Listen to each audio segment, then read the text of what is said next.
So, Abel, can I begin?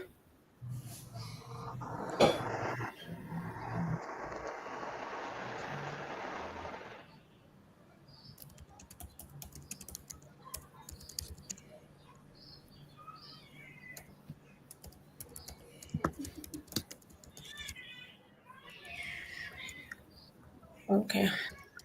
Good afternoon, good morning, and good evening to all our viewers and all those who have joined in this webinar this afternoon from where I am, that is in Kenya, that Nairobi, and where we are discussing Tanzanian elections 2025, the fight for democracy and electoral justice in Africa.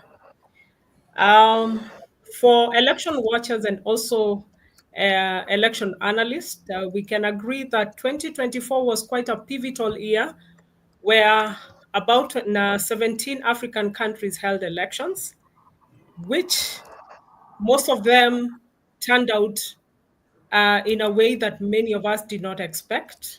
Countries like Senegal, where there was regime change, Botswana, where there was regime change, and coming all the way up to the Ghanaian election that crowned the year in 2024. So after the pivotal elections in 2024, we come 2025, which many analysts and many election watchers dub it as Africa's super election year. Quite a number of countries from the 17 in 2024 that came from Africa. In 2025, we are seeing 19 African elections being held. In our region, which is East Africa, about 5 countries will be going to the polls, and quite a number of pivotal and changes in the electoral system. Our neighbor, whom we commonly call Jirani, Tanzania, will be going for elections in October 28th, 2025. Quite a number of issues that have come up out of the elections in Tanzania is that we've seen the opposition leader, Tundu Lissu, of the Chama cha Demokrasia na Maendeleo, or the Party for Democracy and Progress, that is Chadema, was arrested and charged with treason in this month, that is April. The second issue, we see Chadema has been disqualified from elections, which will be held in October 2025. Again, allegations are coming out of our Jirani of political repression, where we are seeing and hearing abductions and killing of political sympathizers and political opposition leaders. Then calls for election reforms, and we know Chadema has been running on no election, no reform campaign. Quite a number of issues coming out from that side. Then we have the international and election and domestic relations, which from the human rights perspective, they're painting a grim picture on what is happening in the Tanzanian electoral space. But in all this, we are here to discuss, we are here to highlight, and we are also here to hear the insights that will crown the October 28th Tanzania presidential elections and general elections. And today, I have a full gallery of speakers and a full electoral practitioners who come from the region and beyond the region, knowing that Tanzania comes from the Eastern African region and also is from the SADC. We have our colleagues who will speak to us from SADC, the region, and we also have our colleagues from the West African region. I want to bring to stage my first panelist, and this is Bubelwa Kaiza from Tanzania, who is the technical advisor for Raia Nisisi movement. And Bubelwa will paint for us a picture of what is really happening in Tanzania. And I will request him to go just a bit behind from the 2020 election, where the former president, the late President John Pombe Magufuli, ran in that election. But after he had been sworn to power, his demise followed. And then President Samia Suluhu, a female president came to power. So maybe Bibalo, you can just give us a brief background from the 2020 election until where we are at in this election cycle of 2025. Yeah. Thank you, moderator. Let me, as you said, my name is Bubero Kaiza, and I've been here since when Tanzania resumed the multi-party elections, and that was way back in 1995. And I've been also participating during multi-party elections through the years, 30 years now of elections. And there has been a lot of difficulties. These difficulties. So before I just discuss about, do some analysis about the 2020 elections, let me take you back to when Tanzania ushered again to multi-party politics or competitive politics in way back 1991. There was a movement of students and also some journalists and a few from the ruling party, or a few elite from the ruling party were pushing, and it was like it was impossible by then. It was impossible for Tanzania to turn into the competitive politics. We started. It was just like a play because almost everybody was seeing the ruling party as an invincible institution, and because of that, the president then formed the committee, the commission, not the committee, the commission, which was led by the then Chief Justice Francis Nyalali. And way back in 1991, the commission delivered the report with the recommendations, among others, that Tanzania should go for a multi-party political system, and to the effect that Tanzania has to go through a process of constitutional reform, that it has started with constitutional reform, so that that would usher to the reforming the laws and transforming the electoral process and the electoral institutions, so that Tanzania would embrace competitive politics and the competitive political system. Quite unfortunately, the ruling brass ignored this recommendation, although they agreed with the general recommendation that Tanzania went back to the competitive politics, but ignored the tenet, the pillars of multi-party politics, which was the constitutional reform, was ignored. What they did was just to do some few amendments in the constitution to replace one party to multi-party, just like those words. Nothing material that was done, and so the entire constitution remained as a powerhouse for the ruling party to dictate terms, to do whatever it wants to do. And because, as I said, the opposition was just nonsense, and it was in the formative stage, it had no power to push. But again, the people, the citizens, whom we expect to be the owner of the elections and also the power behind the elections, we are not aware. So it was like a few people talking about multi-party politics. It's only those who are perhaps they are looking for power, looking for money, looking for whatever, just to emulate what the people in the government then, in the parliament then, were doing. So the public did not take this political transformation as a process for their well-being, their social, economic, and the political well-being. They took it as a game of some elite around there fighting for power and the money. Because of that tendency, we did not get the free and fair elections in 1995, which was the first multi-party elections. And I can tell you, in Dar es Salaam, the opposition won the entire region, and it was the Dar es Salaam city, the only city in Tanzania. That was threat to the ruling party because they have the whole city taken by the opposition.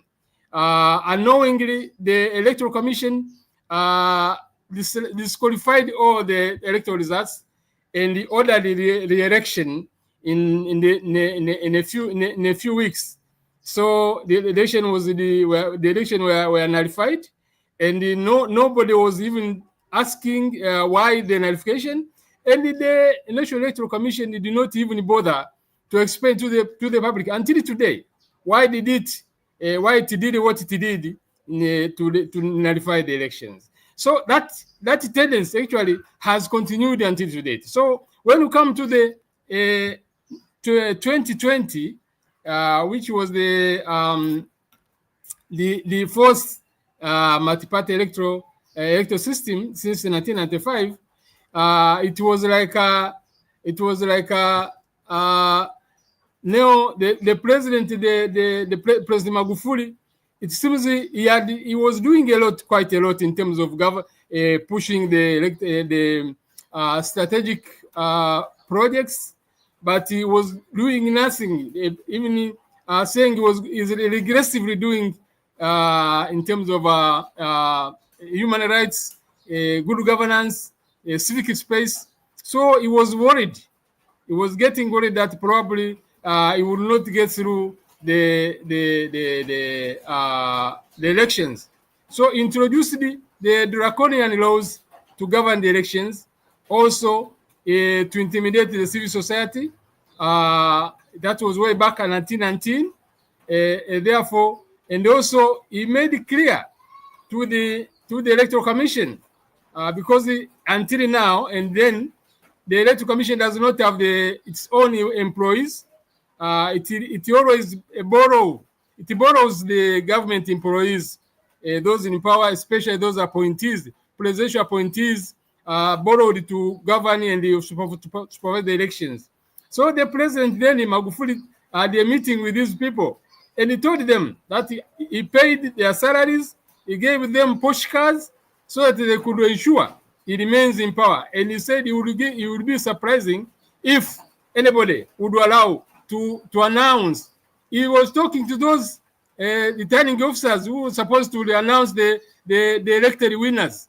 That he was surprised if anybody there would declare a person, whether is a parliamentary contestant, whether is a local government ward councillor, or the presidential contestant, that he would be announced as winner, if not they belonging to the ruling Chama cha Mapinduzi, CCM. So that was a threat to those employees of the government. So in that way, the police were all out. They were ransacking people in the voting process. The entire security system was there to support the CCM throughout the country, and it was like according to the order they had received from the president, the person who had appointed them. So it was now in the mainland Tanzania, only the two people managed to get through from the opposition, one from Chadema and the other from CF. And otherwise, the whole of Tanzania, there was no other opposition. But that was above the previous records, because the previous 2015 elections, there was over 70 members of parliament who were elected on the opposition sponsorship. So it was like it was just like Tanzania entered a new era where the decisions of electoral process is not decided by Electoral Commission, which again, as I said, it has not been reformed since 1992, when according to the recommendation of the Chief Justice. But then it was like now there's a special order from the executive to ensure the ruling party remains in power at any cost. And that's what happened. And again, the demise came just a few months, I think 3 months after the elections. 5 months after the elections, and came the current president in power. And she started like she was trying to be different from her predecessor, but the actions she started taking thereafter have sufficed to believe that actually she's even worse than the predecessor, because for her, she does not speak much, but she uses the instruments of power to coerce the opposition to ensure she remains in power. And from the public sentiment and the public opinion point of view, although it has not been conducted for centuries, but through the social media and the people we meet, you hear that there's a great dissatisfaction, because the current president, she wants to win again as an elected president rather than one. She rose in power through the constitutional means. Now she wants to make it through the popular vote, but according to the public opinion, she has not delivered much to guarantee her the victory and in this year's elections. So that's where we see the Chadema, which is the leading opposition in Tanzania. There has been effort to silence it, to compromise it, but it seems it has remained adamant, and because of that, that's where they had a meeting way back January. Their party had a meeting in December last year, and they launched their campaign that there should be no elections if the reforms, the electoral, the meaning if electoral reforms are not undertaken, and that is started campaigning. The good thing they had also in January at the election, and the new leader, the new chair, who seems to be very adamant, very focused, is not compromising, and as a matter of record, he was way back 2017 attacked by assassins, but he survived the assassination. And he's very adamant and very focused and very powerful. He has a lot of support. He's now the chair of Chadema. And so when they started to campaign, to mobilize people, to tell them the weakness of the current electoral system, and to entice them to support the campaign, that's where we went. We happened to see the police intervening and arresting the chair. And also last week we saw the charges, which they are largely fabricated, that the utterances they made during the campaign when he was meeting the party aspirants, the party parliamentarian, and also the ward councillor aspirants, amounted to treasonable offense, and now is charged of treason. But according to the lawyers, this prosecution leaves a lot to be desired. But again, it was again in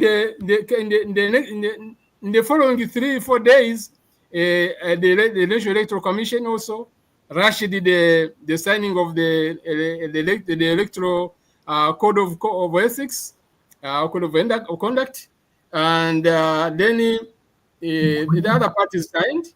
Chadema did not sign because of the fact that it was rushed. But again, they were demanding reforms, and also they had written an official letter to the National Electoral Commission to explain about the coming reforms, whether there would be reforms or not, and so that the party could prepare properly. But quite astonishingly, we had the Electoral Commission announced. I'm just finishing. We had the Director of Electoral Commission announcing that Chadema will not take part into this year's elections because it has not signed. But according to the law that we see and read and understand, that is not according to what you should be expecting, because the statement is illegal, and it is not also backed by the current legislation. Just to inform this meeting, this webinar, at least for now, and I will be coming to give some explanations once required to make my submission more understandable. Thank you so much. Thank you, Bubelwa. Quite insightful from the background that you've provided, and we see there was quite a big difference between the late President Magufuli and the current Lady President Samia Suluhu. I want to bring in my chair, that is Dr. Sarah Birete, the EHON chair, and maybe my lady, maybe you can speak on the issues of the background of Tanzania democratic journey and process. Knowing in the 2025 election, there are 19 political parties that will be vying, but up to now, we don't know how many have registered to actually go into the vote. Knowing that next week, on Thursday, on the 24th, Tundu Lissu will be appearing in court again. Quite a number of charges that has been leveled against him. The one on publishing false information, and also the one for treason. So maybe with all this, maybe you can give us a brief background on what really is happening in Tanzania.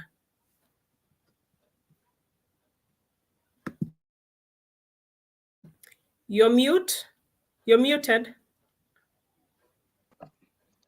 Sorry. Thank you very much, Anne, and good afternoon, fellow panelists and listeners.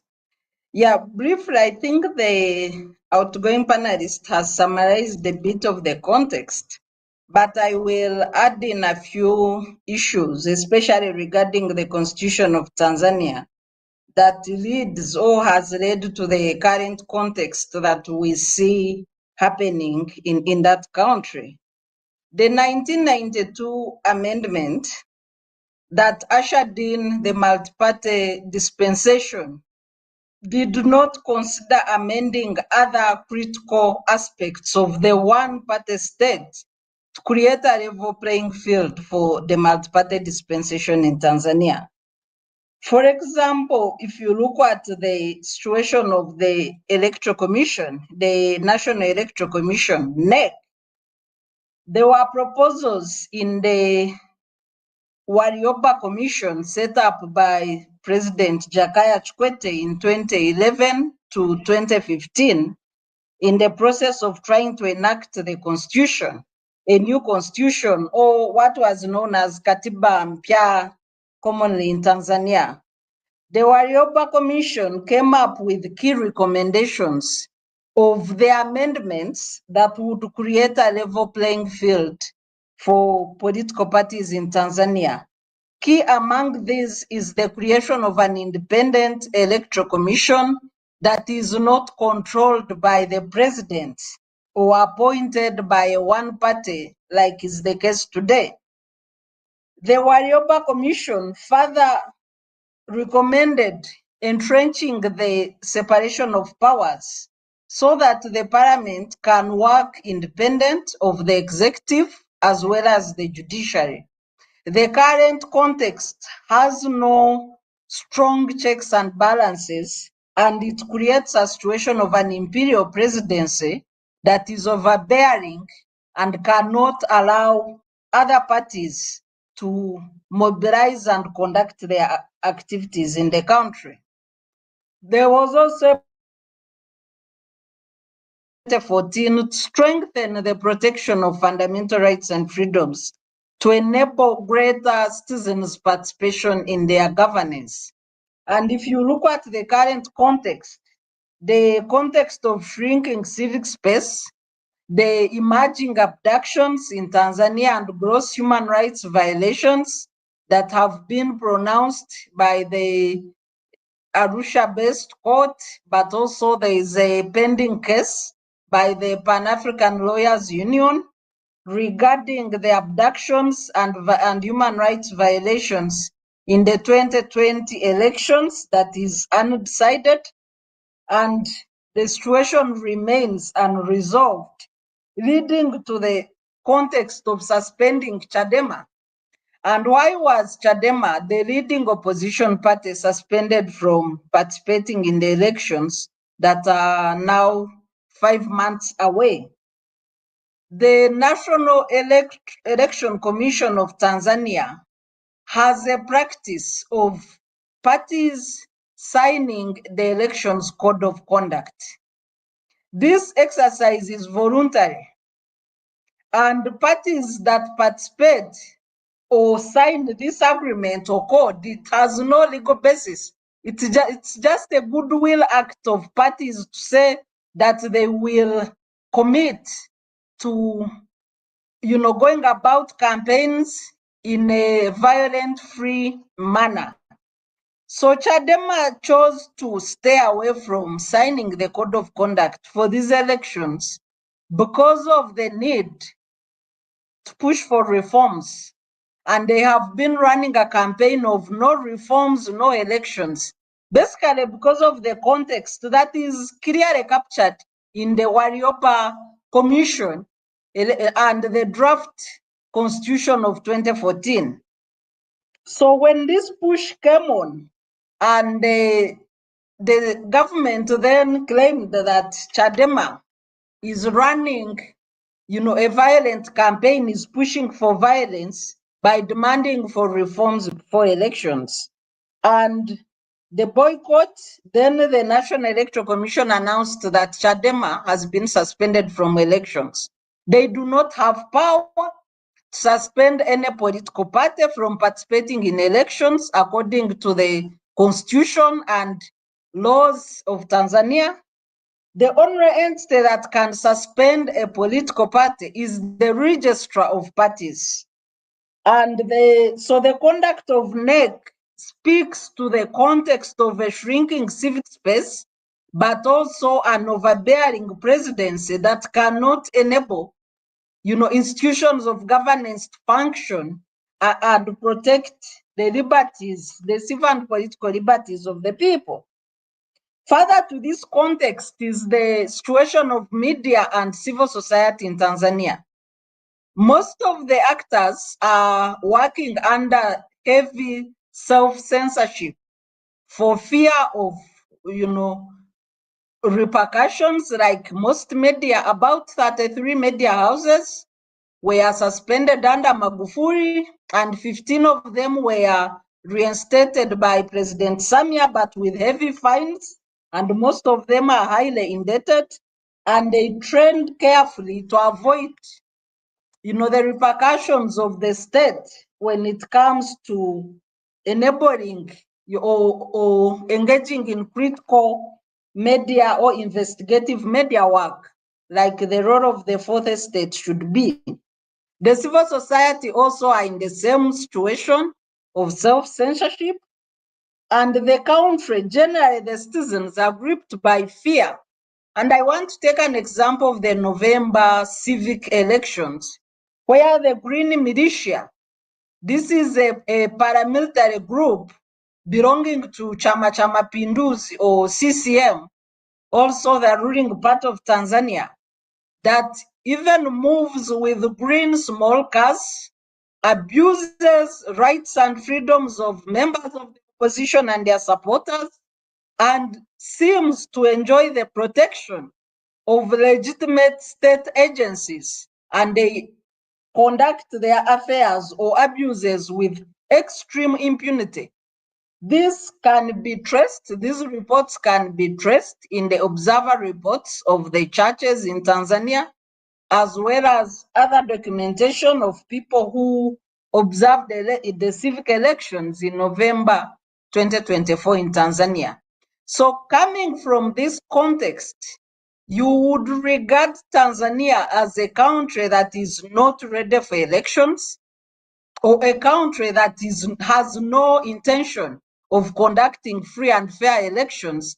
And it's no wonder that the National Electoral Commission of Tanzania can override its powers and override the constitution, suspend the leading opposition party from elections. It's also important to note, as I conclude, that the leader, the chairman and presidential candidate of the leading opposition party, Chadema, Honorable Tundu Lissu, is in prison facing treason charges because of the campaign that he was running to push for reforms ahead of the elections. And this makes the situation very complicated. That's my submission, Madam Moderator. I will come in and share comments later on. Thank you for the opportunity. Thank you, my lady chair.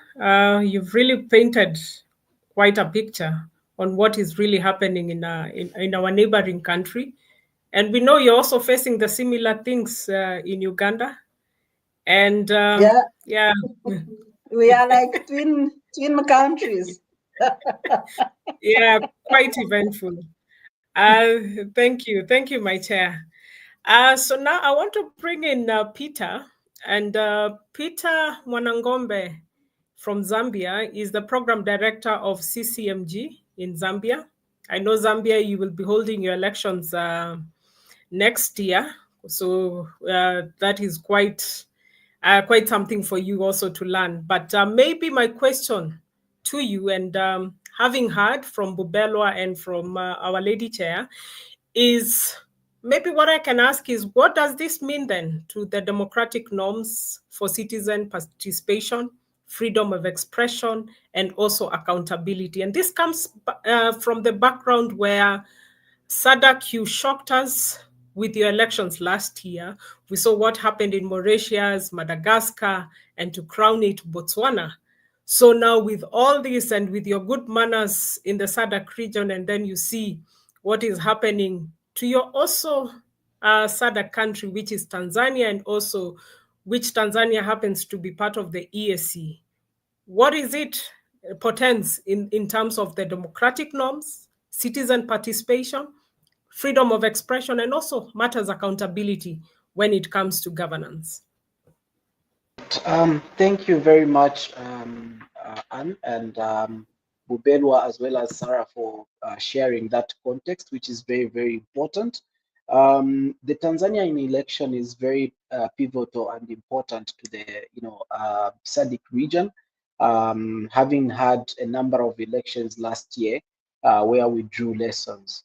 But I think specifically what is happening in Tanzania presents a number of challenges, not only for Tanzania itself, but also for the neighboring countries in the region.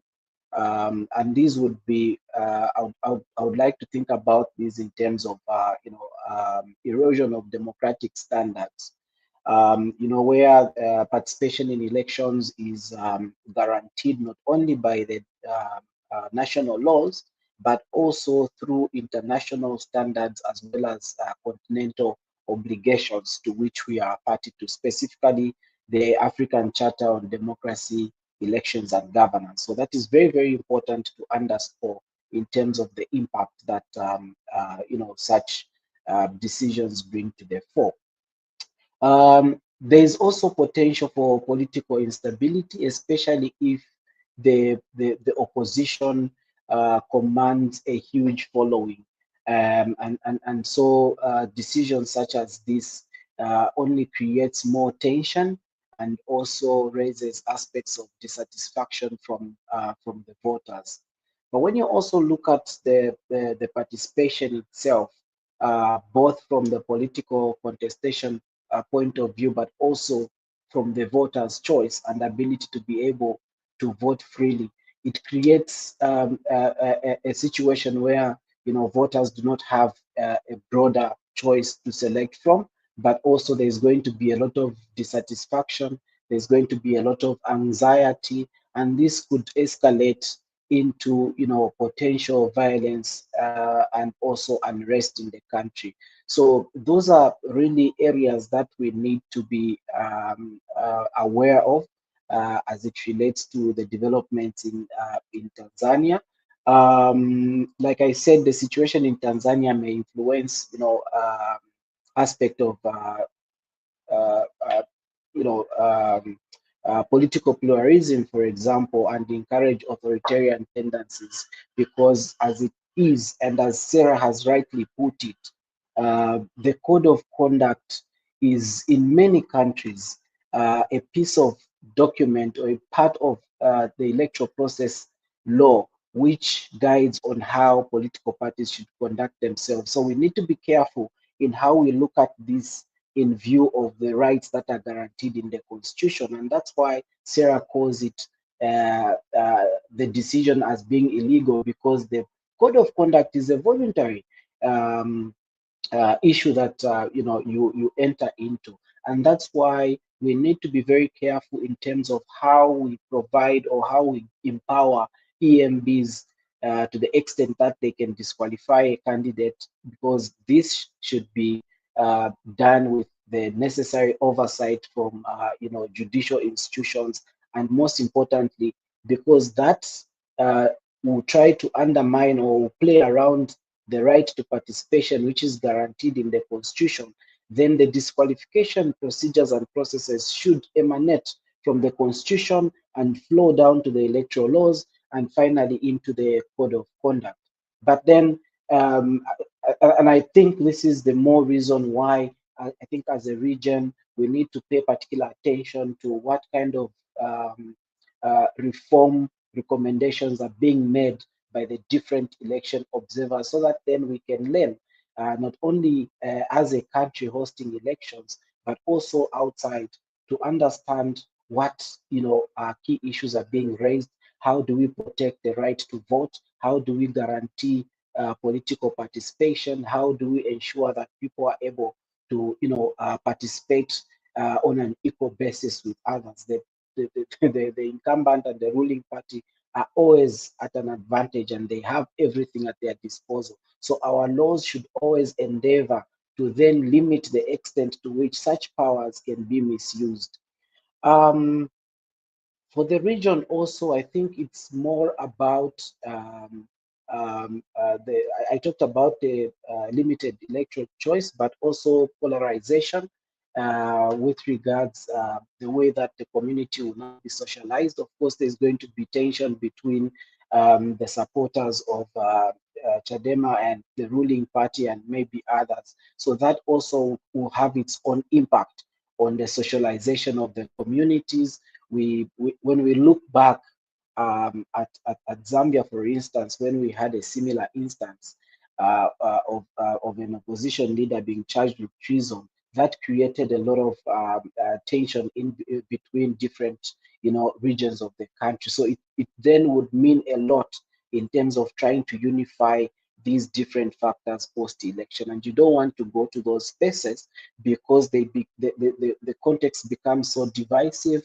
It becomes difficult to even govern, but also, as you mentioned, the aspect of accountability. The actions of the EMB must be followed by accountability. We need to hold the EMB for its decision accountable, and so we need to understand the mechanisms that are in place to be able to challenge the constitutionality of the decision of the EMB, but also to understand from what framework that those decisions are being made.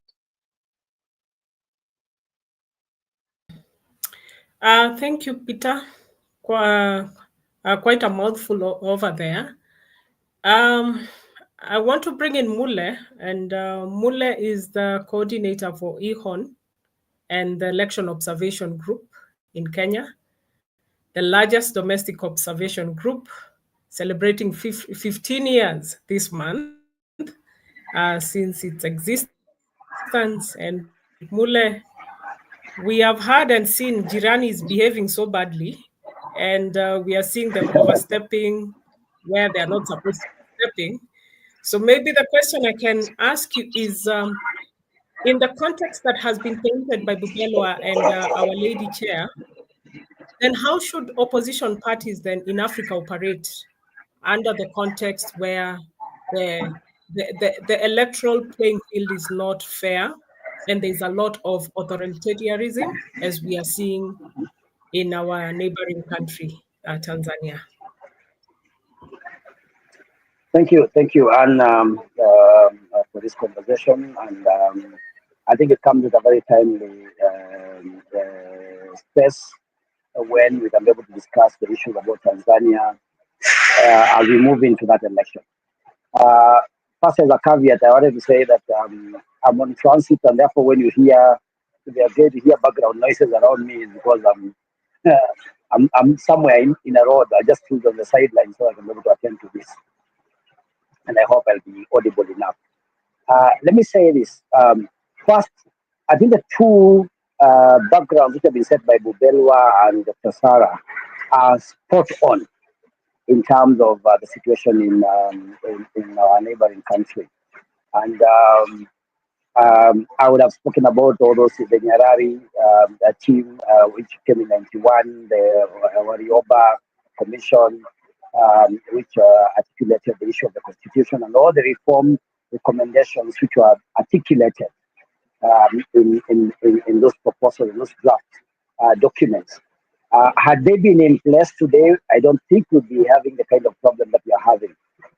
I believe, in my mind, even as Dr. Sarah and Bubel was speaking, the first thing I coined in my mind was, so Tanzania is a multi-party, is an artificial multi-party state, but in reality, it is a one-party state.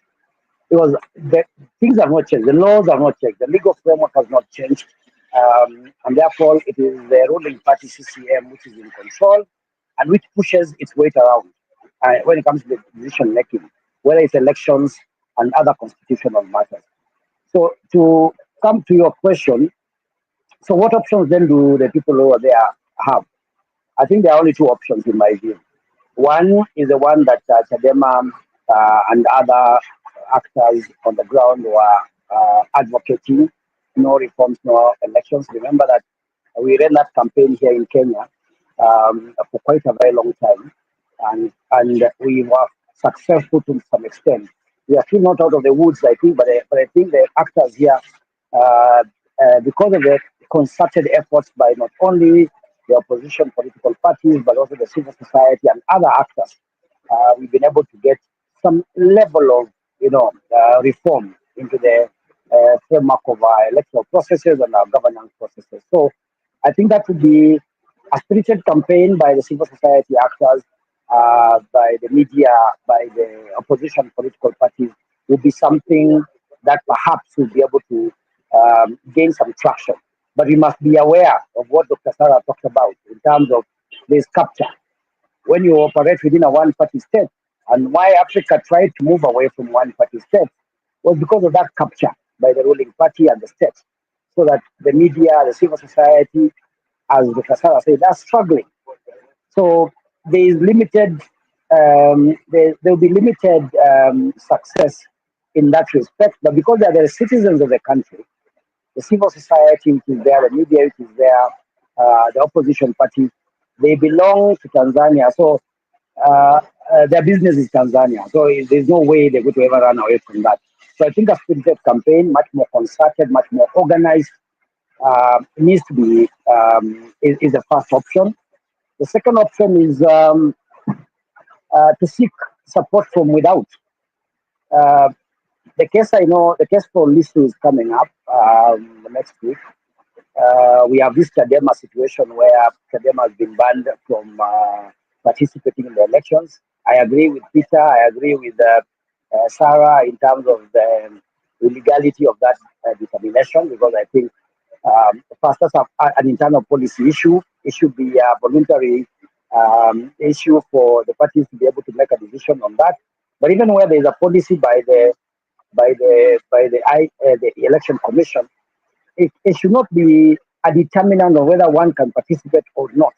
It should be, if it's a unified or a union of this, in terms of a decision by all actors, then that makes sense. But if it's the EC who is the referee, and that is not in the Constitution. Remember, the Constitution, there were recommendations about how to be able to create an ethical environment, and that is not the case. So when the EC comes up with a policy of that nature, then it needs to be accommodative, in my view. And therefore, they should give Chadema some reprieve in terms of time. But to conclude, because of this, what called ring-fenced environment within which the powers that be are the ones which are determining what has to be done in the country, and remembering, of course, that we still have the Elections Act of 2015, which is still very not up to speed for a multi-party election, then the Chadema have a recourse, and even Tundu Lissu have recourse. One, in the East African court. Remember in the case in Kenya where we had one of the contestants, Martha Karua, who decided to take a petition outside the jurisdiction of the Kenyan courts because they felt, or she felt, that that was not, it was never going to be addressed in a fair manner. So within the East African region, we do have the opportunity for Chadema to be listened within the East African Court of Appeal, and there could be other jurisdictions, the other global jurisdictions that can still be able to appeal. As neighbors, we also have to continue putting the pressure on the country because these are our brothers and sisters. We would love them to have the freedoms that are enshrined or should be enshrined in a constitution of their own making, and therefore the international community has a responsibility. Neighbors first, Africans second, and thirdly the entire globe to support the Tanzanians in the cause for and their quest for freedom. So I think for me that's a recourse which is available for the political parties. They have to continue fighting, seek recourse from outside the boundaries if that is needed, and let's see how far we can be able to push the button on this issue, so we can see whether the regime can break and accept some level of changes even before that October election. I submit. Thank you, Bula. I like the way you pointed out that it's on paper, Tanzania is a multi-party electoral system, but coming onto the ground, it's something else. And this one, allow me to bring Dr. Kojo Asante from Ghana. He's the Director of Policy Engagement and Partnership at CDD Ghana. And Kojo, quite an eventful year that you had in West Africa. Starting with Senegal in March of 2024, and we saw the beautiful things that happened and the regime change, despite the background where there was a lot of repression of the opposition party, and we even saw where one opposition leader was incarcerated, but eventually his friend was able to fight for election and win. Then we come to the crown jewel, and that was the East Coast, Ghana, and having an eventful year and closing for us in December, where we saw that beautiful election. Within 2 days, we already knew the results and who was winning. But again, West Africa behaving badly with quite a number of unconstitutional change of government. But that has not in any way changed how democracy works in the Western region. And now maybe the question I can ask as a person who is from West Africa, and we saw that where CDD under Cordell observing the elections in Ghana, maybe how is it maybe the citizen observers can play, or how should citizen observers play in situations where ruling parties suppress dissent and dominate political opponents? And this quite a case study, so maybe you can help us paint that picture. Yeah. Thank you very much, and a very good morning. It's almost 4 o'clock here in Accra. Thank you for having me, and greetings to all those who are listening and watching. When you think about Tanzania, from where I sit, you think about safari paradise, right? It's Zanzibar. That's when people are thinking about holidays, that's where they want to go. So I think it's a bit disconcerting to, on this other side of Tanzania, to become aware and be exposed to some of the really terrible things that are happening within society. When you hear the Law Society talking about the number of people that have been killed or disappeared due to electoral violence. It's very, very, very worrying. And I think, as you said, the situation across Africa generally is worsening. In the West Africa region, there has been a lot of hit and miss through 2023, 2024. But as you said, there are still some countries that are standing, that are showing the way in spite of their limitations and their weaknesses. But the picture around East Africa is also not looking good, particularly with the matter of Tanzania sort of joining the club of authoritarian regimes. We thought the post Magufuli period, that period, will be 2 years, 3 years when President Samia came in and there was this move towards reform, would really take the country to its rightful place. One of the founders of the East Africa community, a real pillar in East Africa. So this is worrying. But I want to put the conversation in the context of legitimacy, and really that's where sometimes when you see political parties and political elites take this approach to securing power, retaining power, at almost at the peril of taking away every right, silencing everybody's voices, suppressing their own citizens, and so on and so forth. You wonder what the end game is. I mean, if you take the AU Declaration on Principles of Democratic Elections, it really captures the essence of legitimacy, because you cannot really talk about government and therefore governmental power without democratic elections. And if you want authority that is not tainted, then the way you handle democratic elections become very, very important, because as Peter has explained, if it's not handled well, then you begin to create the foundations for misgovernance, violate the rule of law, create stability and insecurity, and really affect development. In the last maybe 10, 15 years, there's been this rhetoric that somehow sort of taking away civil liberties, suppressing media, trampling on rights and so on, should be sacrificed in the hope that we citizens will get development and these things will not matter. And people have looked at other authoritarian models like that. But what is very clear on the continent is none of those things are sustainable.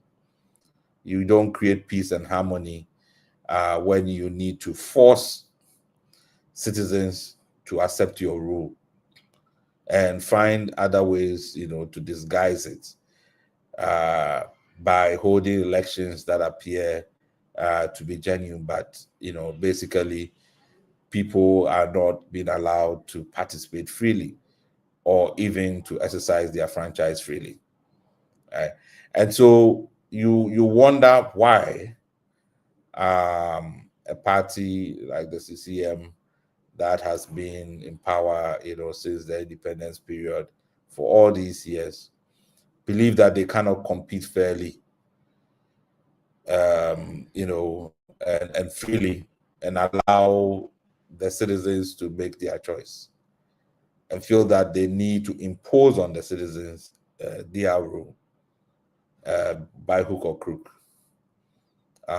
So it's and one asks, what is the end game for that kind of mindset? So there's a real challenge for the political elites in Tanzania.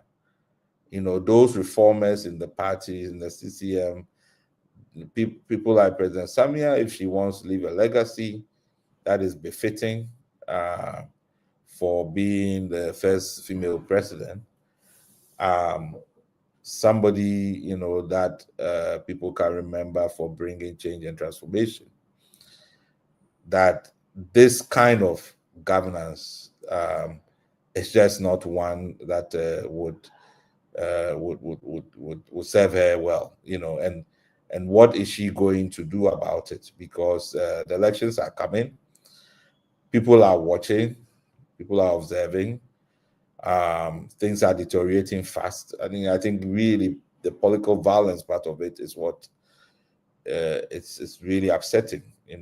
People being killed because of elections.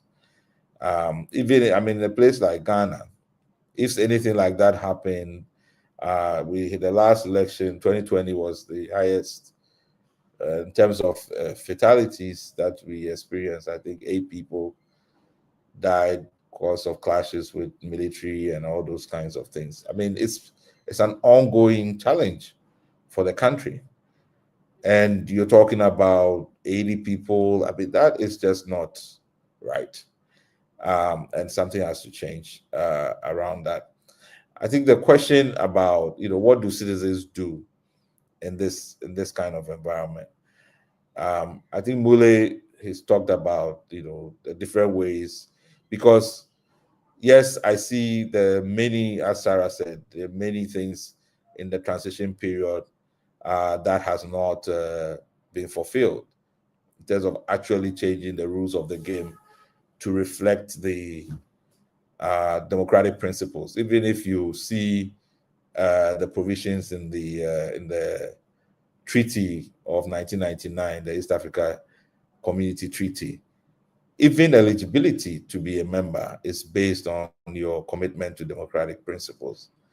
So even if the subsidiary legislation that have to emerge from the reform process have not been implemented yet, it is the case that Tanzania is still a founding member of the East African Community, and they've subscribed to those principles, and therefore we should see in practice that those principles are being implemented. The same with the African Union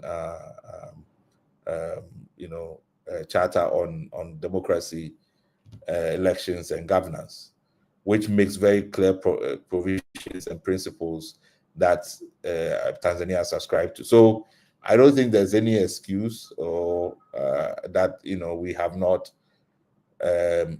amended our constitutional provision or statutes to reflect what needs to be done. So I think citizens, have to continue to call out, these contraventions of the rules, and a real reminder. And as I said, that at the end, democratic elections is about the sovereign, which are the people, giving power to political parties or candidates to rule on their behalf, and they, the agents of the sovereign, cannot turn around and take away the power of the sovereign to participate in elections, which is their sovereign right, to select who becomes their leader. It's just preposterous. So all these rules that seems to curtail people's rights to free speech, having an alternative opinion, being able to express themselves or offer alternative platforms, really is untenable. And since well-meaning citizens, even within the parties, have to really raise their voice. And then those of us who are committed to, in an Africa where, societies are free, we can all participate in politics, in society, express ourselves so that we can prosper together. We can continue to add our voice and call people out and hold, leaders accountable, and that people don't make laws that are exclusive, marginalize people, create, instability and confusion, and then claim sovereignty over over those issues. So if Tanzania is going to be part of the international community and claim that it respects the dignity and the rights of its citizens, then it needs to show that. And this is the prime example how it creates the space for the citizens to elect their leaders legitimately. So I think both the internal, basically, rejection of this suppression that's going on, and the external efforts and accountability, in spite of all the challenges that are going on in the world, there are still many nations that are able to also, add their voice to the citizens of Tanzania who are raising concerns about the way their country is being governed. Over. And maybe, let me make a point about the code of conduct. I'm sure you remember, because you were here in Accra, that for almost months, the National Peace Council was trying to get the opposition to sign the code of conduct. They didn't just go and exclude the opposition because the opposition were dragging their feet or whatever. Everybody made an effort to persuade the opposition that it was in their interest to sign the code of conduct, because it also holds the other side to the same principles. Yes, that they had matters that made the rules of the game basically disadvantageous to them, and if they were not going to get any answers, they didn't want to participate. But at least there was every effort to try, because as you said, it's voluntary. It's supposed to create an atmosphere of harmony going into the election. And besides, when it comes to holding people accountable, even if they didn't sign, if they have committed crimes, the criminal law is there to address it. So you don't need to exclude the person from participating because you believe that they would go against the code. If they go against the code and it offends the criminal law, the criminal law should take over. So I think this the logic of it is not consistent with best practice, and hopefully the AU and others that are watching that will be engaged on this process really need to point out that this is not the way to go. Over. Thank you, Kojo. I like the way you've shared on the best practices, and also how different it was between Ghana and Tanzania, and was also what Tanzania can borrow from the Ghana 2024 elections. I want to go to the chat box, but before I do that, I want to bring back Bubelwa, and maybe from all that we've heard and all that is happening, what will be the likely effect of Chadema's disqualification on the issues of voter turnout come the 2025 election? In the history of voter turnout in Tanzania, we've seen it quite actually fluctuates. If we go to the 2010 election, it was 42.7%. The 2015 voter turnout was 65.34%, and also in 2020, it was 50.72%. So it is quite fluctuating, once up, once down. So with this disqualification, what are we going to see? The disqualification of Chadema. How do you portend the voter turnout will be in the October elections? Yes, thank you, moderator. From the data in Tanzania, the electoral data in Tanzania, we have around 55 percent of the population being youth, and the fortunate is that Chadema is supported. Most of the supporters are youths, and so because the youth are the ones who are have a hope of the better life, the good governance, of course, working, getting job, and also earning income and living the better life. So they look at it, and then they find Chadema to be probably their home, where the party that it mobilizes more support from the youth. So in a situation where the INEC is in our National Electoral Commission is now baptized the Independent National Electoral Commission. If it maintains its illegal position to shut Chadema out of the 2025 elections, the implication that there will be very few people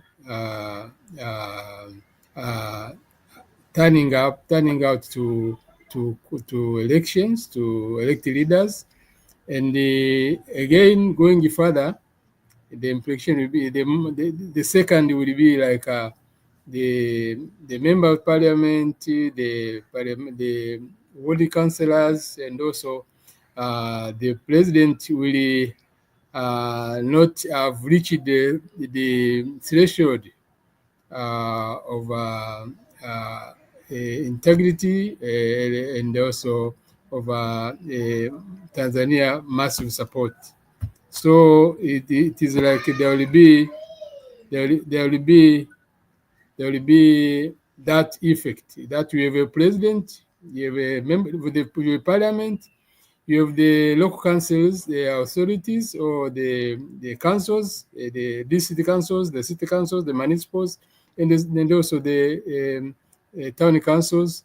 We are filled with the people who do not have the legitimacy to govern, to champion and process the policy, and this will inform the underdevelopment, because if you detach the massive public support, you detach this from the people in the government, in the leadership, it means they are working on their own and are not working for the public. So that's likely to happen. But again, the good thing is that the more support for Chadema will increase, will improve, we get more support from the people, because as of now, as I speak, the people have for the last month now have been making contributions to support the party. Now Chadema is not supported by members alone, the public, including me who's speaking. And I'm not a member to Chadema, but I make some contributions, the little that I can, but also some other people from different parts of the country, among the smallholder farmers, among the smallholder fishers, among the small-scale miners, also among the herders and the pastoralists.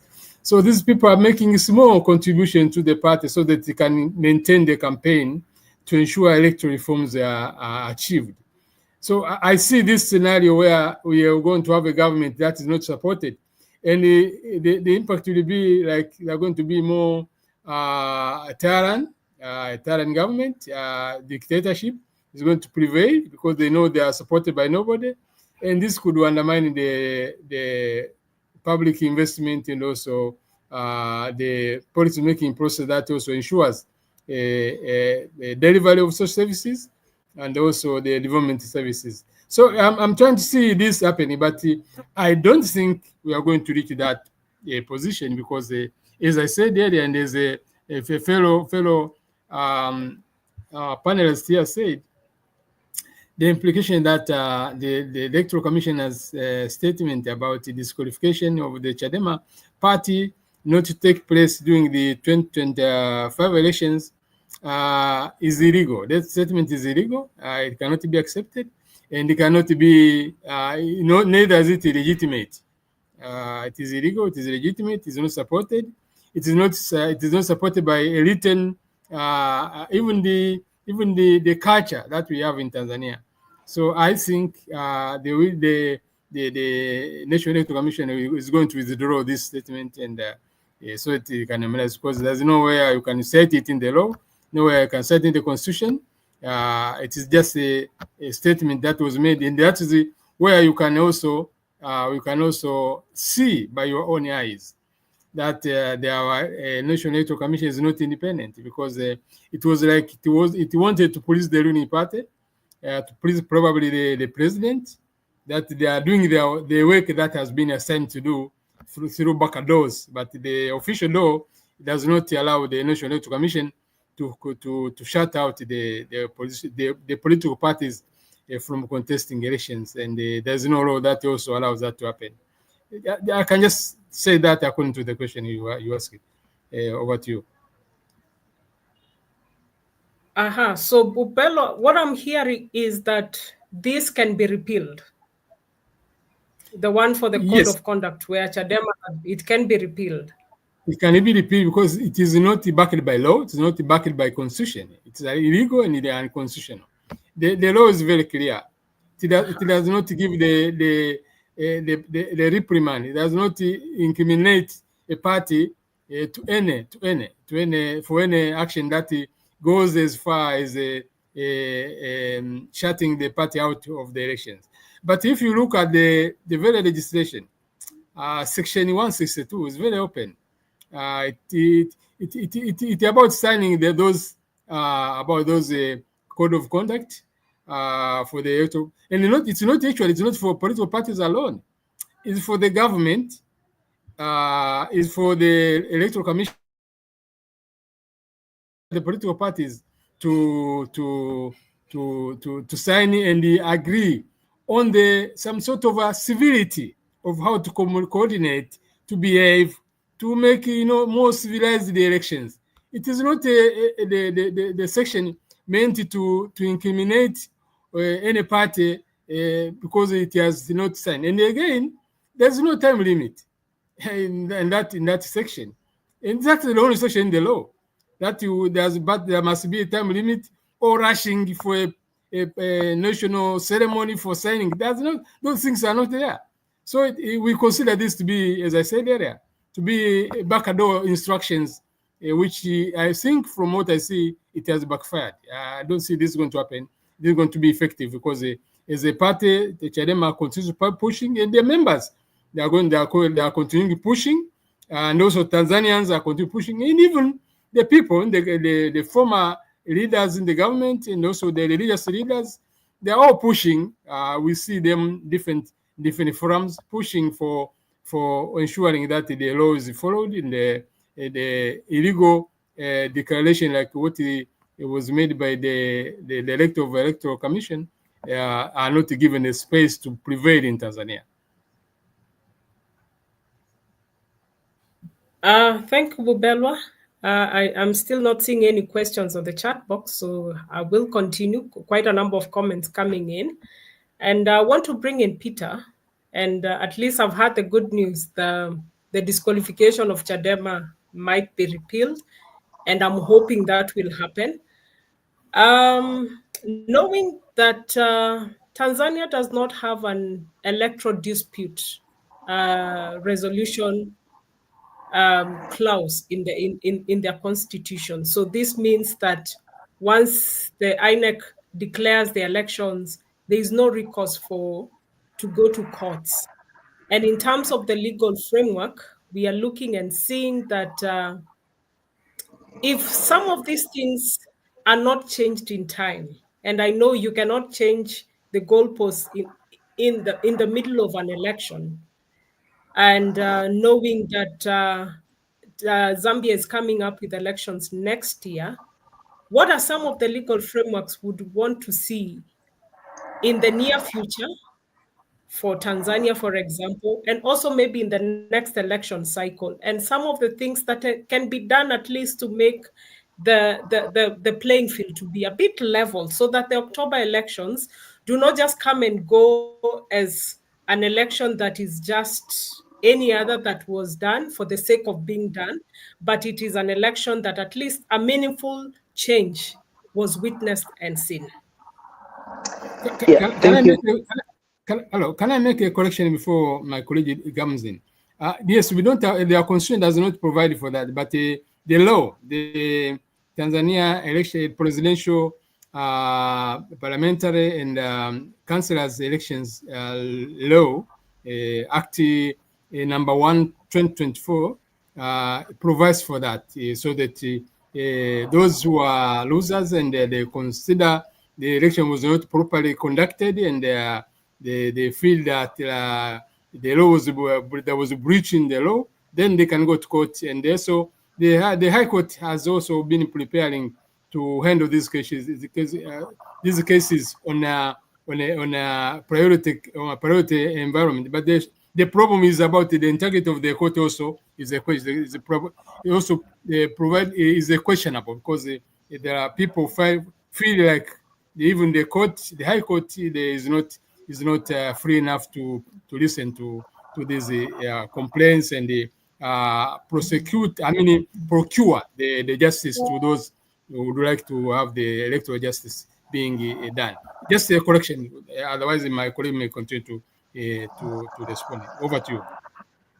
Yeah, thanks very much, Bubelwa, for that particular context. And as you asked, again, the provision in the Tanzanian constitution is very problematic. And in as much as there's been progress in terms of providing for this, for a model of electoral justice within subsidiary legislation, one can argue that there's inconsistencies between the constitution and the subsidiary law. And the rule is always that a law that is inconsistent with the constitution, that law is inconsistent to the extent that it exists. So really, I don't even know how that would play out, because if one went to challenge an election based on an act of parliament, defense would probably use the superior provisions of the constitution to argue that out. So, and this is why perhaps the call for reforms are very, very important, because at the center of the election is controversy. At the center of the election are issues of manipulation. At the center of election is the issue of use of state resources. And so one wants to seek justice around those areas. And so there is need for a mechanism to be able to speak to those issues. And I believe that then Tanzania would have to think about how, addressing this much more from the constitutional point of view. What we've done in our country is that now we've moved a step further in trying to also create respect for constitutional time.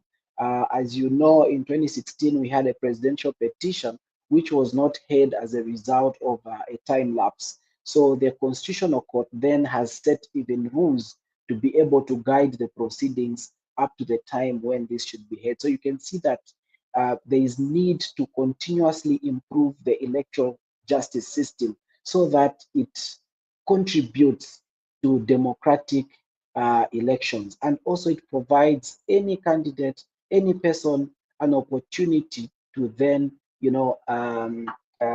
approach.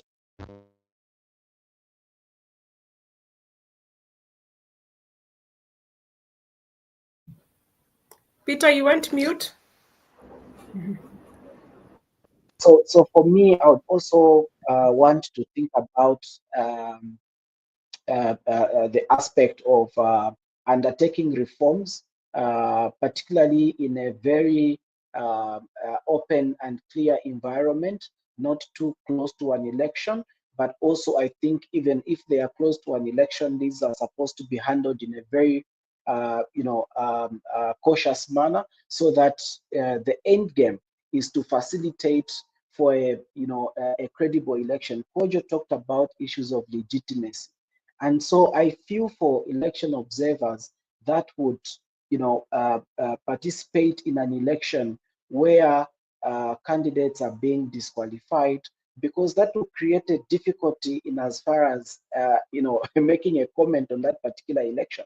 Because as you are going there, you already have one part that has been dissatisfied from the onset, and without a very clear framework for electoral dispute, then as observers we find ourselves in a very difficult situation to be able to speak about that particular election as it relates to credibility, and also build up on the integrity of that particular election. So for me, those are the things that I see, and I think and currently Zambia is also embarking on conducting reforms, and I think we've also been mindful in terms of how much we need to bite, considering that constitutional reforms are quite big reforms that may shift the entire electoral system, and you need time to adapt to that system. You need resources to be able to facilitate for that system, because chances are that a new electoral system might exclude certain voters. So you need time to understand and appreciate those reforms. Reforms that relate to process and conduct of an election are essential, and those need to be undertaken. But we should always remember that the Constitution sets the principles at any time. So any law that has to be changed must align itself to constitutional provisions. Otherwise, again, the rule of inconsistency will come. Thank you. Thank you, Peter. Want to bring in Mule. And Mule, ILOG is celebrating its 15 years of existence this month. And again, also, ILOG is a member of IHON and subsequently a member of AFIONET, to whom we are here courtesy of. And knowing that Jirani and the elections in October, so maybe you can speak to us on the programs that ILOG or IHON and AFIONET will be conducting for the election cycle for Tanzania for the October elections. Thank you. Let me first speak to a issue that alluded to in terms of the regional bad manners that we are having in this area. I mean, we are a region which is having so many bad examples of democratic with Uganda, Rwanda, we have South Sudan, which are supposed to have conducted elections last year. They have postponed, not only postponed perennial conflict, Ethiopia, Somalia, yet even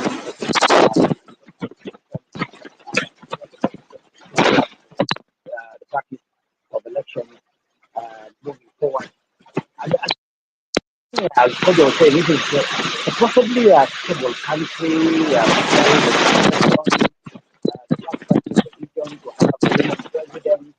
There is a lot of echo on your side.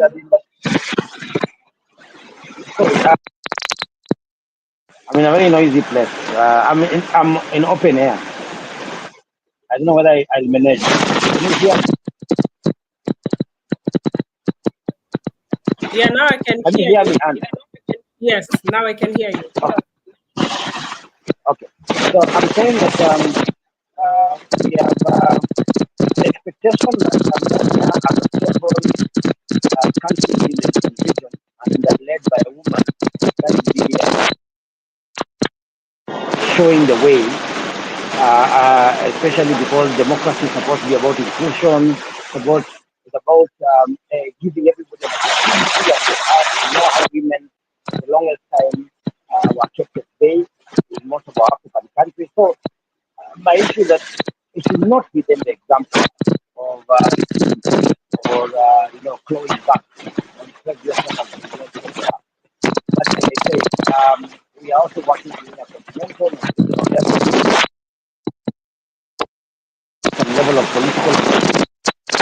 democratic hygiene is easier. Now, in regard to the question that you were asking me next month, the next meeting on Horn of Africa, we have a country meeting and a country forum in Dar es Salaam. The other and others, we get into a then how to the current regime, the current context.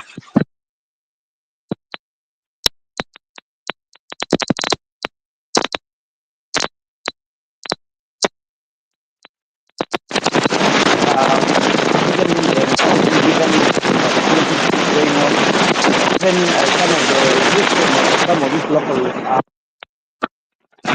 come up with a very clear action plan that allows those actors to participate effectively in the election.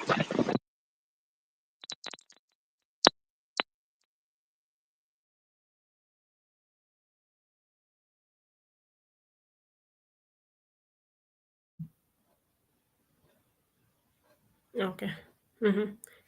We didn't hear the last part, Mule. A bit of technical issues, but maybe we'll come back to you after. So I just want to bring in Kojo, and I'm still waiting for questions, and I opened it up for us to speak in the chats. Kojo, you earlier on spoke about what the African Union can do.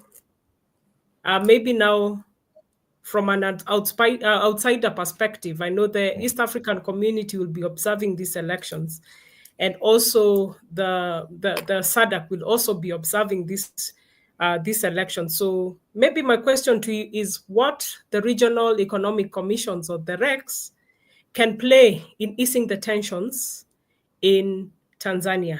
And this one now, you're speaking like an outsider completely, who is not privy to what is happening in Tanzania. So if you are to advise SADC, because I know colleagues from SADC are here, and also colleagues from the EAC are also here, and also colleagues from the AU are also here, I know. So what is it you could advise them to do so that they can ease the tension that is in Tanzania currently? Thank you very much, Annie. I think first of all, the Afrobarometer released a flagship report recently. The Afrobarometer, this is the public opinion survey, Pan-African Public Opinion Survey organization that's been running these surveys on people's polls on politics and economics and so on. And they released a flagship report. We're covering over, I think, 12 years or so. That shows that one of the big drivers of decline in support for democracy, and also a weakening of rejection of military rule, is flawed elections. Right. So the more contested, flawed elections, stolen elections, elections that are not free and fair, the more we get these things, the more citizens begin to lose interest and commitment to the democracy projects in Africa. And that's why I think, for me, the regional bodies that are set up, most of them, I mean, I would say all of them, set up on the principles of promoting democracy, good governance, inclusive development, have to take an interest in almost, trying to mitigate the incidence of flawed elections in Africa. So in the Tanzania case, the elections are supposed to take place in October. Normally, a lot of the regional bodies will have undertaken some pre-election assessment. I think sometimes they go late in the day, but I'm sure most of them will be going soon to Tanzania. to use that opportunity to begin to put in place some of the conflict mitigation, conflict resolution mechanisms that are in place in the AU, Panel of the Wise, elders forums, and other kinds of conflict mitigation now, so that it still gives an opportunity for an election that is much more credible than it is currently looking. I mean, given what happened in the local government election, you can see why everybody is really concerned about, the developments that have happened, the treason charges, of the prospective candidate for the opposition, the opposition being excluded, all of that. So I think those mechanisms have to be activated now by the regional bodies to begin to create a space for discussions and negotiations. But at the same time, I think that citizens and organizations and entities within Tanzania itself must challenge the status quo within the context of also Tanzania's membership of international bodies. It's part of the UN, part of the AU, part of the East African Community. And if you take any of the treaties and charters and conventions that govern democratic elections, a lot of these actions are inconsistent. And I think that people have to start, sending the petitions and raising the concerns, the alarms, so that these bodies would also, use, they don't necessarily have to use the justification, because they can on their own also make interventions. But it does add to the preponderance of reasons why there must be conversation, with Tanzania government and authorities around preparing for the elections. So I think that for me, it's not too late. But as Peter has said, it cannot be episodic. It cannot be just targeted at this current election. The issues are still long-standing, and the sooner the environment is created for a much longer term, reform process, the better. So that's what we really our advice, our colleagues within the sub-region and within the regional bodies, that they should activate their processes, their instruments, and their mechanisms for conflict relation, and then also assessment, right, of the current state of affairs within Tanzania. Over. Thank you, Kojo. And going into the chat box, maybe the first question I can start with, and I don't know who this is directed to, but any of you can answer it. Peter Aham is asking, how can we as the civil society make a difference in terms of calling out, or what is it that we can do to change the situation in Tanzania? Then the second question is from Jafet Lema, and he's asking what happened to the whole reform efforts by President Samia, specifically recommendations from various formed committees. And I think he's referring to what our lady chair was speaking about earlier on, and also Mule on the Warioba Commission. And also, are we looking at the possibility of a coalition government in Tanzania?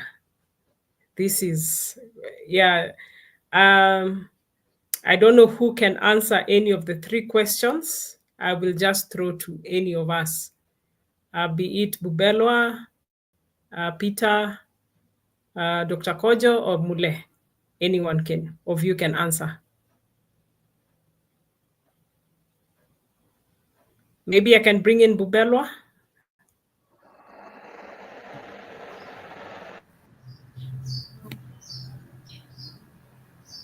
Yes, I can start. Okay. Bubelwa, yeah. Yeah, just to respond to these questions. The first one is about the guidance, the way forward. If I understand the question correctly from Petra Ham.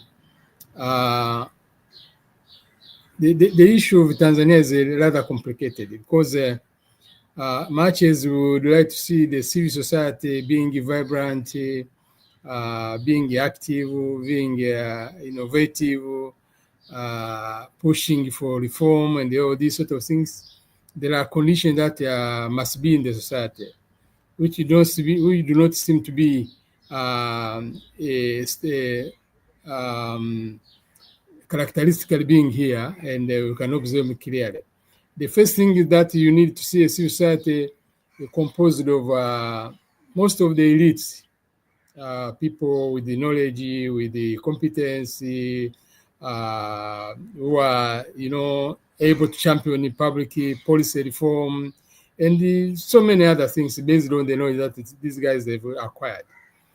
Most of Tanzanians are not of that type because of the history where I came from. So that's one. That the society itself, the basics of civil society in Tanzania are compromised. But two, when I made the submission, the first submission I made earlier, I talked about the 2019 amendment in the laws, and also the Political Parties Act, also the NGO Act. That was the preparations. That was precursor to the predecessor regime's preparations to rig elections. So it was like even the little that was available for civil society to be independent organizations outside the government, outside the state, outside the market, championing reforms, that was also demolished.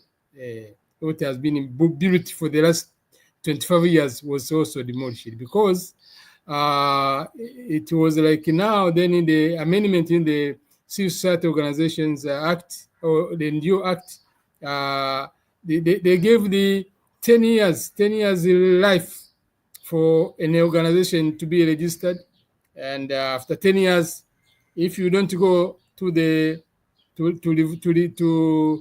to request for re-registration, to seek for being re-registered, it is like you are dead completely as an organization. You cannot exist again. You are there living for only 10 years. And if you also, you have been adamant, like people like me here, if you've been adamant running an organization, you risk the possibility of being given a registration once again, another 10 years. So it has that fear that was created by the law. It is a threat, so to say.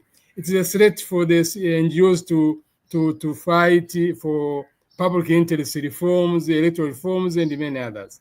That is the hurdles that are there, and we should also look at them that way, in the perspective of the history we came from, where we have very few elites in the society, but again, according to the law, the hurdles created by the law, especially the amendment of 2019. But just as a breakthrough, we still have to risk, as I'm doing here.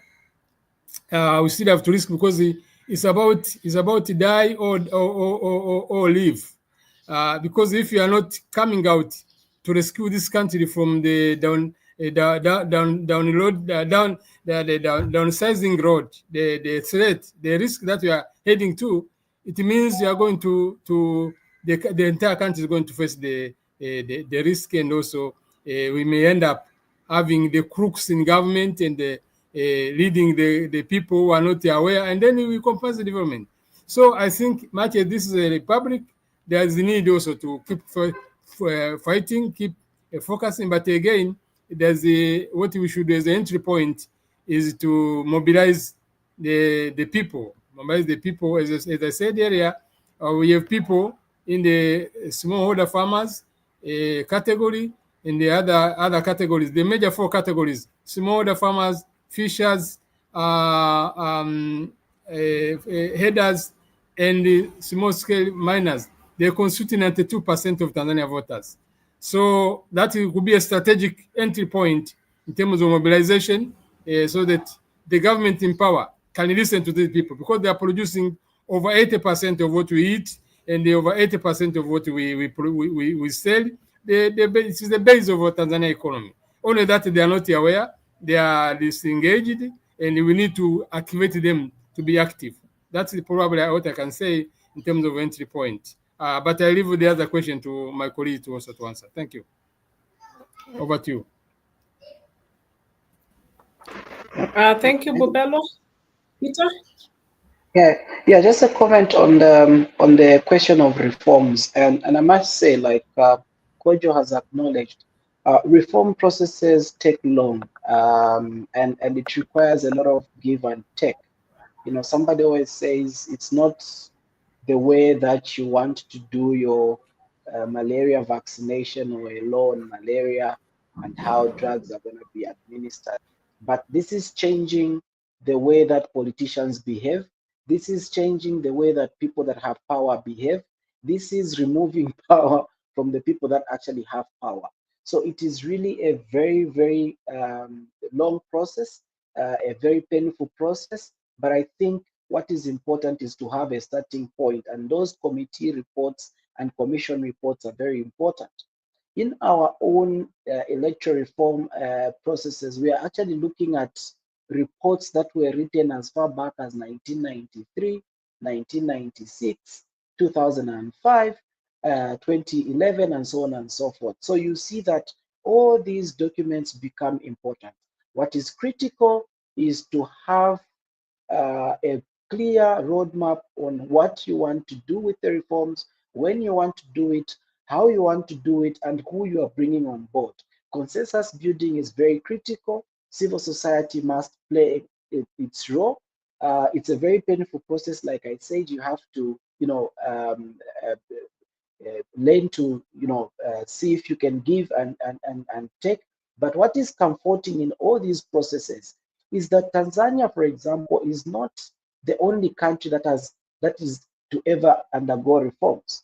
You know, we can learn from countries, we can learn from best practice in terms of what the international standards on certain aspects or principles of holding democratic elections speak about.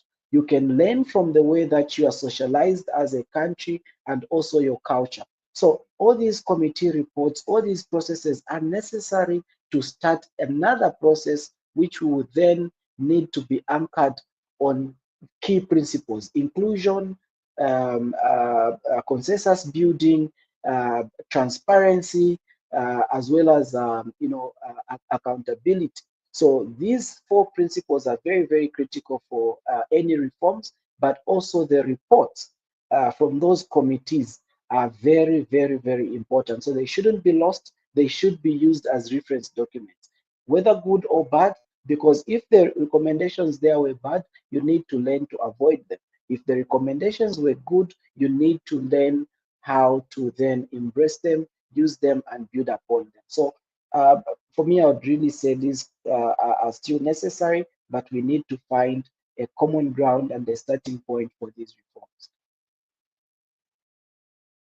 Over. Thank you, Peter. Dr. Kojo? Yeah, actually, so I think just also to repeat my position that we still have some time to make the election more credible than it is currently. And there needs to be some urgent effort from sub-regional bodies because it looks like internally there's a lot more constraints. People are afraid of being victimized, if they voice their concerns. But then there has to be intervention from the regional bodies. But I think even internally, in spite of the challenges, I expect to be that there should be some strategic litigation. Sometimes it's important to, still test the systems in spite of all the oppression and suppression that's going on. And I think Bubule has raised the point about even trust in the judiciary and so on. But some of these things also have to be tested.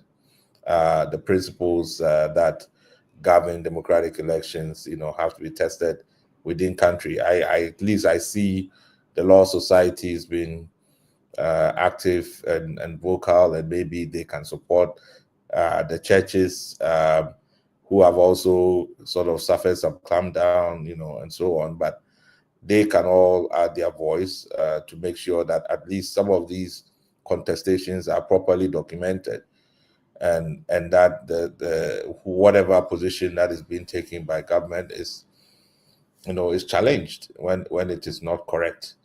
But just to echo Peter's point, there are deep-seated challenges in Tanzania, and particularly the posture of the CCM, almost unwilling, in spite of a period where there seems to be some effort of reform, but almost like they have gone back to factory settings, what they are used to.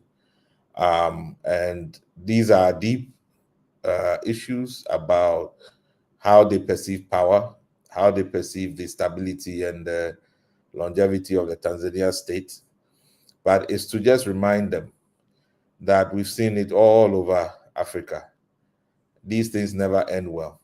When you create a society of mistrust, of fear, suppression, you don't allow people to participate freely so that they can contribute their quota to their nation. That the foundation of that country always is at stake. We've just come out in West Africa of Sierra Leone in 2023, and that challenging election, up till today, there are still issues that are unresolved and making progress and development difficult in Sierra Leone. So there are many examples across, and I don't see why Tanzania should take that path. It really doesn't need to. So I think the posture of the CCM, its leadership, the president, there's a lot that can be done, and they need some really deep reflection, because sometimes when you cross a certain line, it will take you maybe another decade before you can actually get back to the path of civility and democratic prosperity for your citizens. So I think this is an important time that they really need to reflect on some of the way they have positioned themselves. In the short term, they are all gains if it's only power that you are looking for, but in the long term, it's never good for the country. Over. Thank you, Kojo. And I am wrapping up this session, and maybe I will start with Bubelwa. As you do your closing remarks, I'm seeing Japhet is also asking, considering code of conduct was in the past invoked in court of law and invalidated results of the CCM candidates, should we campaign against it completely? I think, and I believe that he's speaking about us doing away with the election code of conduct. So as you do your closing remarks, maybe touch on the code of conduct. And if at all, we should now just campaign and say, we don't need the electoral code of conduct going forward.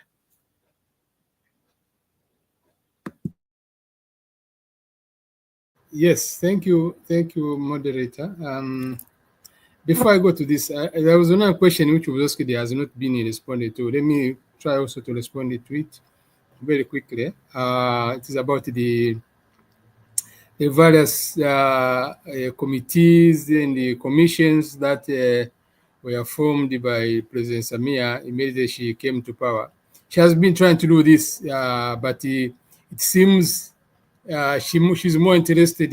Her regime is more interested in collecting the views of the people about a particular challenge, but not to implement the recommendation of those commissions and the committees she forms. So she formed a multi-party political sort of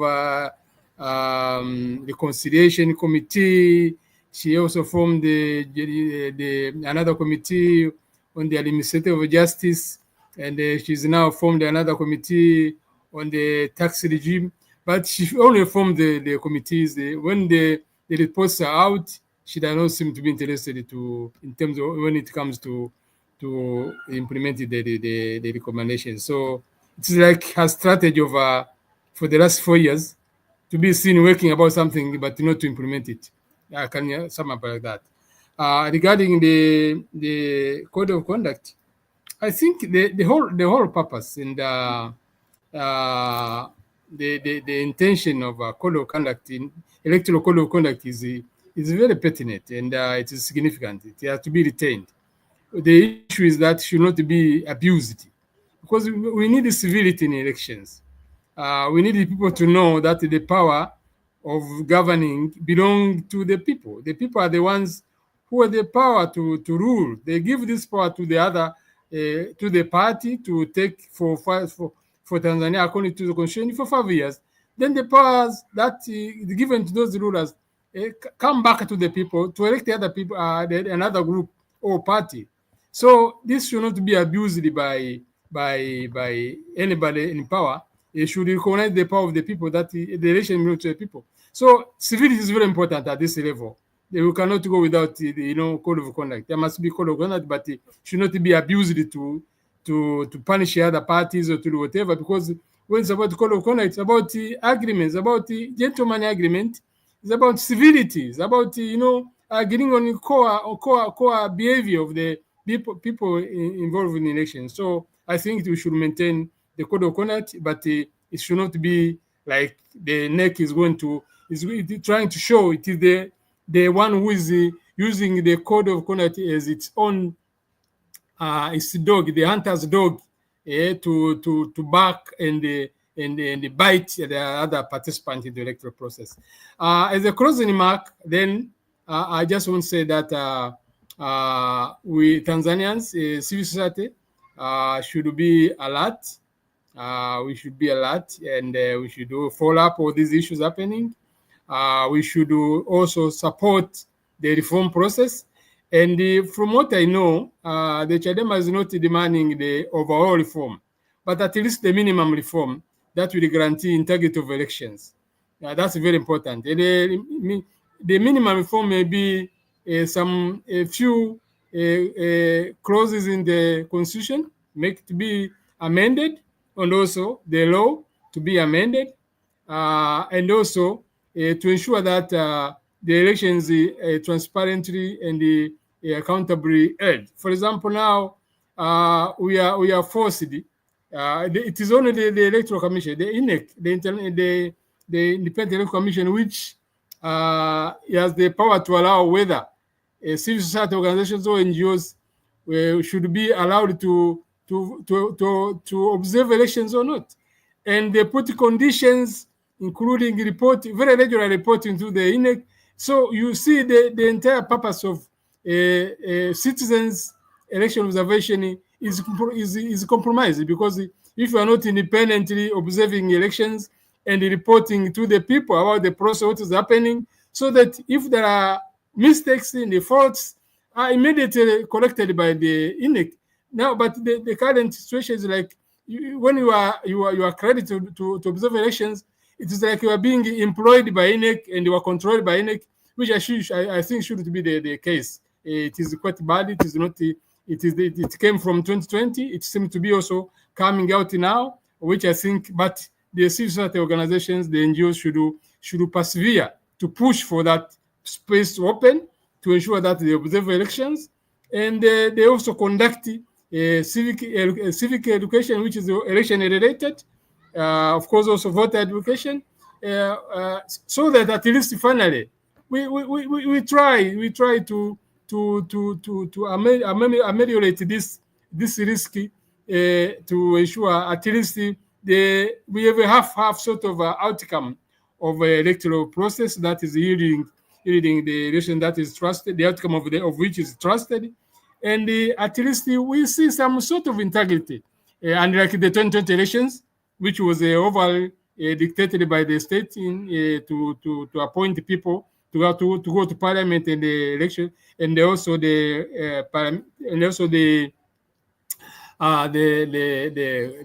council, the local councils. This should not be allowed to continue. So my point, as I close my marks, is to tell the people to know that election is theirs. It is the power of them. No one should be allowed to take that power.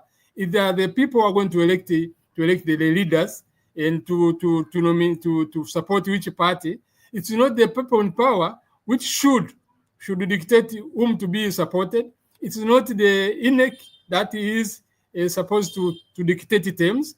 It is the people's elections. So people should stand alert, vigilant, pushing for these reforms, and the political party should be following the people's direction. This is what I have and I could say. And if anybody wants to support the people of Tanzania to ensure that they observe elections, they conduct the election observation, also they conduct voter education, and they conduct election-related civic education to empower people to get elect those whom they consider to be good people, representing them, but also capable and credible with integrity. That also they safeguard the public interest rather than getting people to get into government getting for money, poach cars. That will not be the intention of the people. We need to develop an environment that starts with governance. Without governance, there's no development. That's my point of departure as I come out of this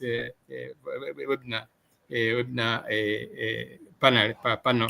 And I thank you for inviting me to this event. Over to you, moderator. Thank you, Bubelwa.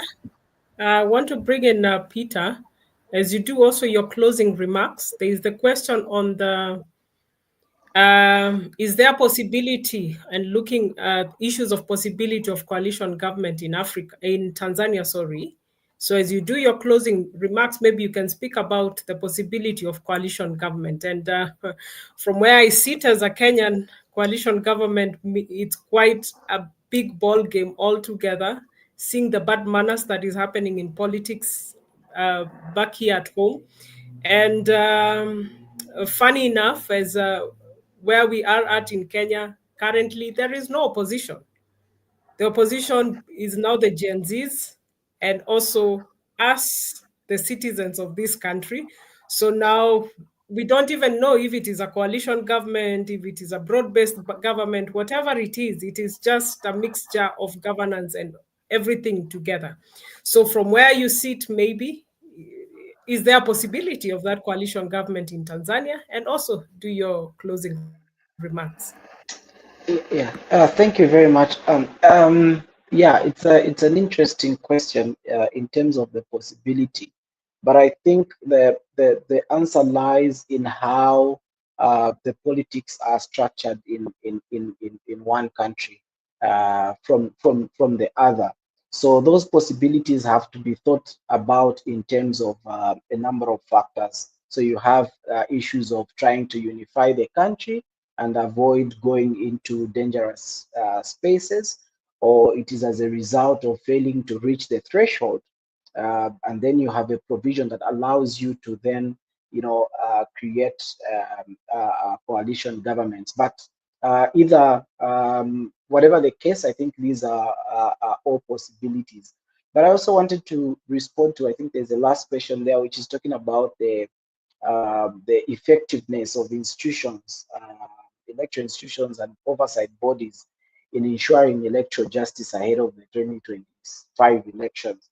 And I think there is need to have a conversation around the independence of the judiciary, the separation of power as it exists anyway, the independence of the judiciary, the independence of the legislature, but also the independence of the Electoral Commission in Tanzania in as far as it is able to, conduct an election that is befitting for the people of Tanzania, how it is applying the rules.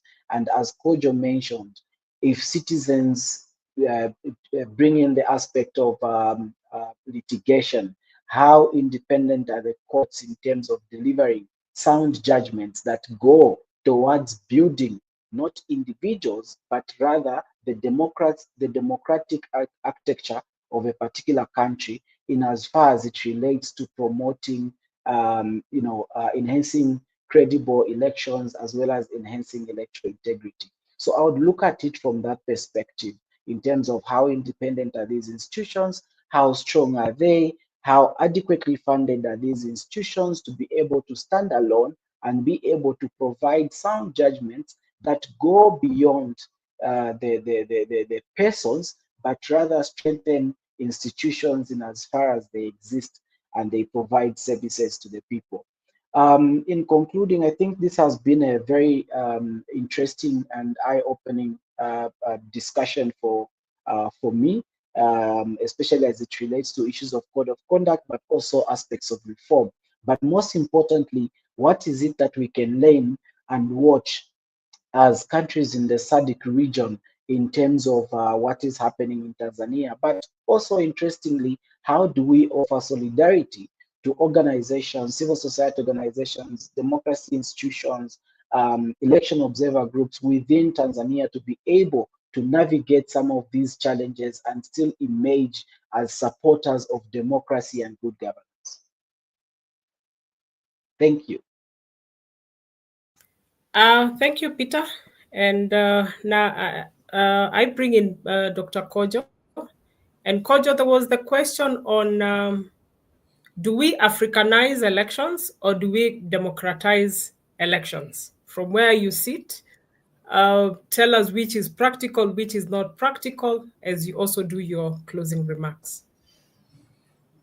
I don't think they are distinguishable because as Africans, we want a free society. We want to be able to express ourselves without the fear of violence, the fear of our families being abducted, or we want to participate in our government processes. We want to express our opinion. If we disagree with government's use of our resources for things that doesn't benefit us, we should be able to say it. We want a free media that is able to report on the activities of government. We want our rights to be respected, our dignities to be respected. When government is using our taxpayers' money to do things that offends our sensibilities, we have to be able to say it. We want to be able to organize as citizens to contribute to our society. We want to be, if we want to stand to contest for political office, we should have the same rights like everybody else.